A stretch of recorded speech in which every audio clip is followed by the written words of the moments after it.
Salut la famille, je m'appelle Akissi.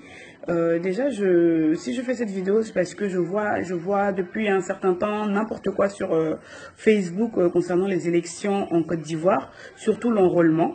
Donc, j'ai envie de dire un truc. Vraiment, là, il faut qu'on arrête de jouer là. L'amusement, c'est terminé. Les partis politiques, je sais pas moi, le parti EDS de monsieur, je sais pas, Ognien, qui appelle les gens à boycotter, à ne pas s'enrôler. Franchement, les gars, c'est n'importe quoi. Ça fait combien d'élections on appelle les Ivoiriens à boycotter et malgré ça, Ouattara passe carrément tranquillement. Il continue à faire sa vie sans gêner personne, en fait. Non, mais là, il n'y a pas d'opposition en face. Peu importe ce qui se passe, là, nous devons combattre Ouattara sur le terrain de la démocratie. Donc, arrêtez d'appeler les gens au boycott. C'est pas normal. Si vous n'avez rien à dire, là, vous les partis politiques, si vous n'avez rien à dire, vous n'avez pas de stratégie à nous proposer, s'il vous plaît, restez en dehors du jeu politique.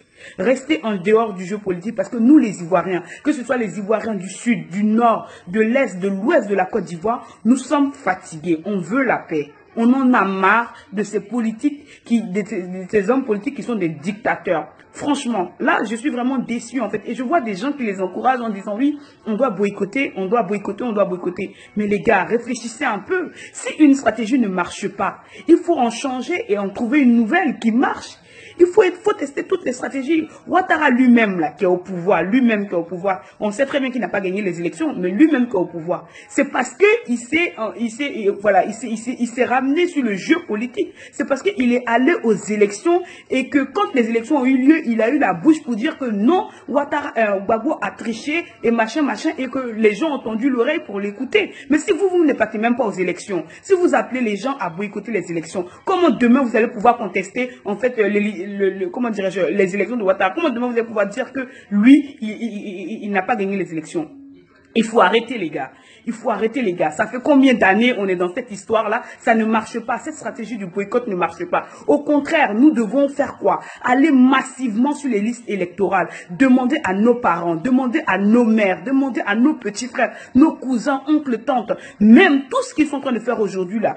On doit leur demander et leur dire, voilà, allez-y vous enrôler. Enrôlez-vous massivement. Parce que si vous ne le faites pas, les gars de Ouattara vont s'enrôler massivement. Ils vont s'enrôler massivement. Pendant que vous êtes en train de faire vos conneries là, eux vont s'enrôler et demain quand ils iront aux élections et qu'ils vont gagner, ils auront gagné, ils pourront mener la politique qu'ils ont envie de mener. Hein?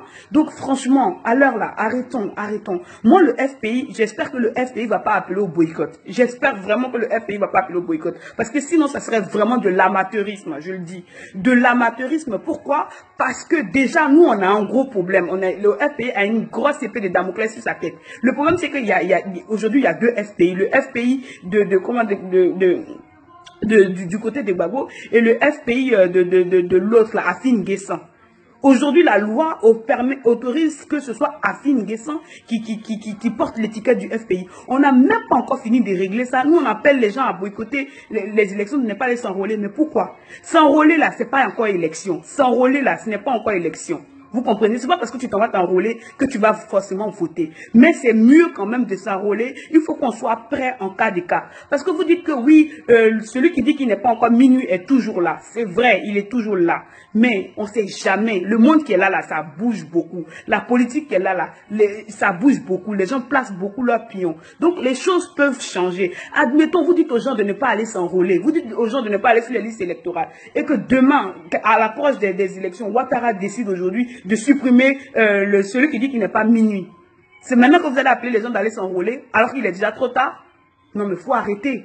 Faut arrêter. Il faut tout prévoir. Moi je pense que la stratégie, en tout cas la bonne à l'heure actuelle, en tout cas on l'a pas encore testé. Donc on peut dire que voilà, on ne sait pas si ça a marché ou pas, mais autant tester cette stratégie là et dire voilà, voir ce que ça donne comme résultat. C'est-à-dire appeler massivement les gens à aller s'enrôler sur les listes électorales. Les appeler massivement. Aujourd'hui, là, les Ivoiriens en ont marre de Ouattara. Ils en ont marre. Donc, ce qu'on fait, on appelle massivement nos concitoyens à aller s'inscrire sur les listes électorales. Une fois que nos concitoyens sont inscrits sur les listes électorales, maintenant, vous, pendant que nous, on va s'inscrire sur les listes électorales, vous qui êtes les politiques, vous maintenant, vous jouez votre rôle. C'est-à-dire que vous mettez la pression sur Ouattara en lui demandant de changer le monsieur qui dit qu'il n'est pas encore minuit là, de le changer de là. Donc, il faut jouer sur les deux tableaux. On ne reste pas en dehors du jeu politique et puis on dit à Ouattara, on dit aux gens, lui, n'allez pas voter. Si vous voulez là, n'allez pas voter. N'allez pas voter. Mais la personne que je vais entendre vous dire que oui, Ouattara est passé en force, Ouattara est passé en force. Là, je vais vous dire que vous, là, vous êtes des menteurs, vous êtes des amateuristes. Parce que si vous n'allez pas voter là, si vous n'allez pas vous enrôler déjà là, les gars de Ouattara vont s'enrôler massivement. Donc, c'est sûr que le gars, il va gagner à 90%, comme ça s'est fait pendant les 2 élections.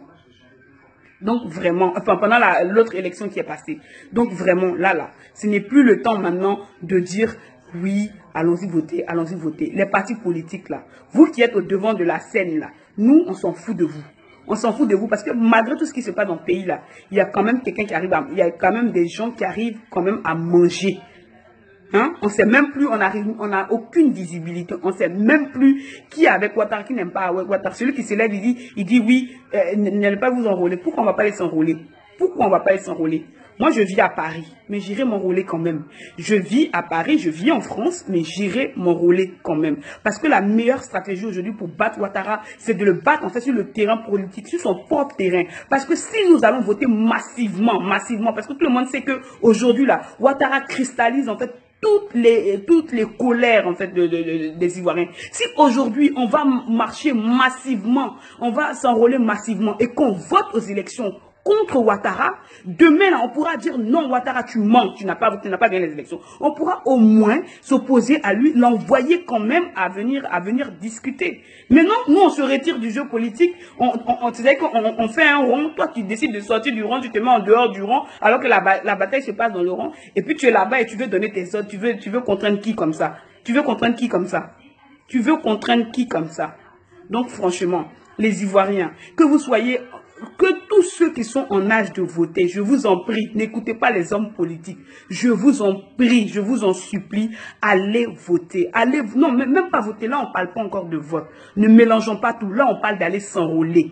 Allons-y nous enrôler. On s'enrôle déjà dans un premier temps. Première étape, on s'enrôle massivement sur les listes électorales. C'est-à-dire que quand on voit les listes électorales, on doit avoir le nom, en tout cas tous ceux qui sont en âge de voter chez toi là, on doit avoir leur nom sur les listes électorales. On doit faire voter, inscrire tout le monde, même les gens de ton village même qui sont en âge de voter là, ils doivent être inscrits sur les listes électorales. Une fois qu'ils sont inscrits sur les listes électorales, maintenant on attend. Chaque parti va donner ses consignes pour dire qu'est-ce qu'on fait, est-ce qu'on suit tel candidat, est-ce qu'on ne suit pas tel candidat, peu importe. Mais pour l'instant là, allons-y nous inscrire. Moi, c'est la meilleure solution. Les gars, inscrivons-nous massivement. Je ne cesserai jamais de le dire. Inscrivons-nous massivement. Parce que si nous ne nous inscrivons pas, nous allons laisser encore un boulevard. Je dis bien un boulevard au gars là. Et il va gagner. Et s'il gagne, il aura toutes ses raisons. Il aura raison. Et là, personne ne pourra venir dire déjà que machin, c'est comme ça. Donc, vraiment, prenons nos responsabilités. Encore une fois, vous les partis politiques. Si vous n'avez pas de stratégie à nous donner, alors vaut mieux se taire, et ne rien dire. Chacun va aller en son âme et conscience faire ce qu'il pense être bon pour la Côte d'Ivoire. Mais arrêtez comment dirais-je, d'encourager les gens au boycott. Moi là, peu importe les candidats qui vont, je sais pour le candidat pour lequel je ne vais pas voter. Donc là, même si je dois voter blanc, c'est-à-dire que même si je dois prendre mes votes, mettre dans l'une du même blanc, je mettrai blanc. Vous voyez, le monde a changé maintenant. C'était plus le monde d'avant où les choses étaient cachées. Le monde a changé maintenant. Le monde a changé. Donc, franchement, les gars, 2020, là, ça va chauffer.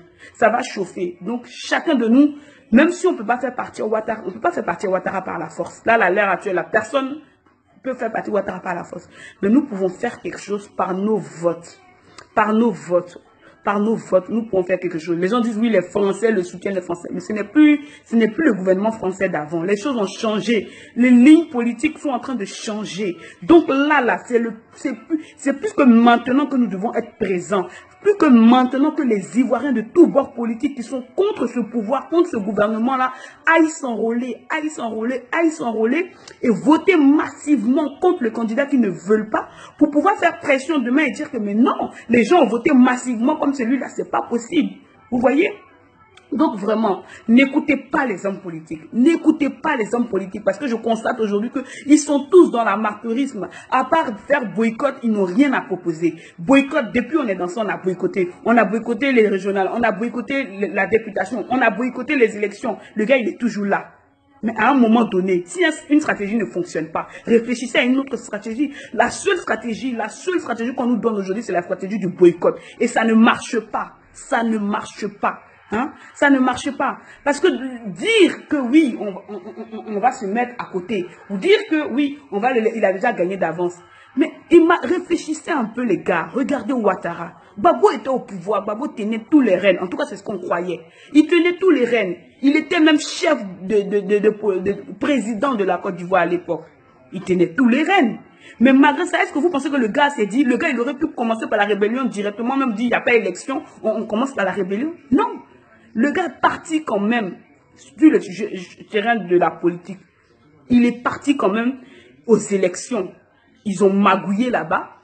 Ils ont bien magouillé aux élections. Et maintenant, il a osé avoir la bouche pour dire que oui, lui, il a gagné. Mais s'il n'était pas parti aux élections, est-ce qu'il était resté en dehors du jeu politique?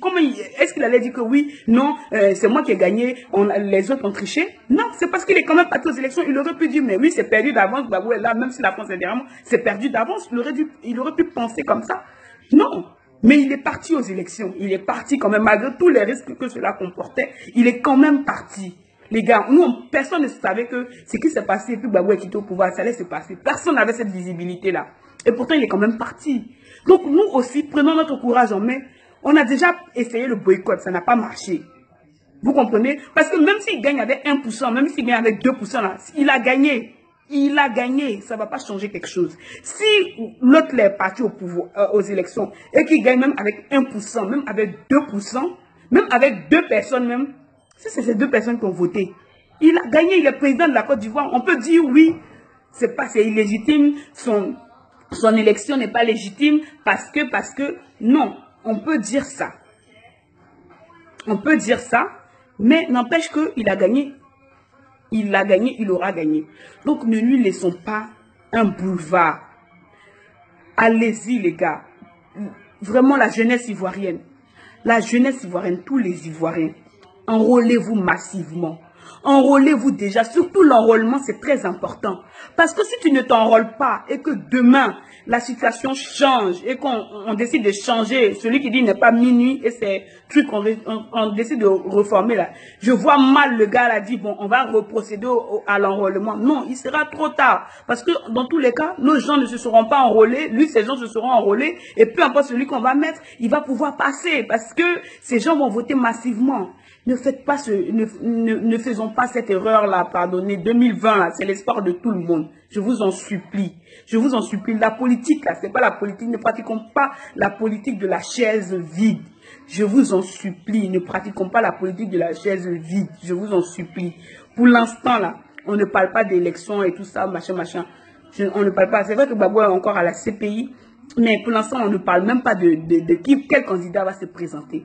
Pour l'instant, on parle de s'enrôler, c'est-à-dire que déjà de figurer sur les listes électorales, sur la liste électorale dans le but de voter plus tard. Je dis bien dans le but, hein. Ce qui veut dire que si tu t'enrôles là, ça ne veut pas forcément dire que tu vas voter pour un tel ou pour un tel. Parce que dans tous les cas, dans ton bureau de vote, tu peux t'abstenir, tu peux voter blanc si tu n'es pas content des candidats. Mais si tu ne t'enrôles pas là, tu n'auras même pas l'occasion de dire je ne suis pas content des candidats donc je ne vais pas voter ou bien je vais voter. Tu vois? Donc l'enrôlement, c'est un pas très décisif. C'est quelque chose de très important pour tout citoyen d'un pays. S'enrôler, s'enrôler, s'enrôler. Donc je dis le mot là, enrôlement, s'enrôler, s'il vous plaît. Allez-y, vous enrôler.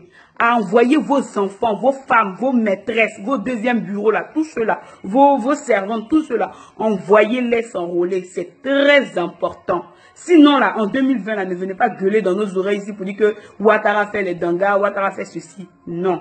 allez-y vous enrôler. C'est tout ce que j'avais à dire. Désolé, hein, là, ce matin, j'étais pas vraiment présentable, mais il fallait vraiment que je parle parce que il y a des politiciens, on se demande si, où ils ont été en politique, en fait. Il y a des gens qui se lèvent comme ça, qui racontent n'importe quoi, comme le parti EDS, Oignan, je sais pas quoi, là. Non, allez-y vous enrôler, les gars.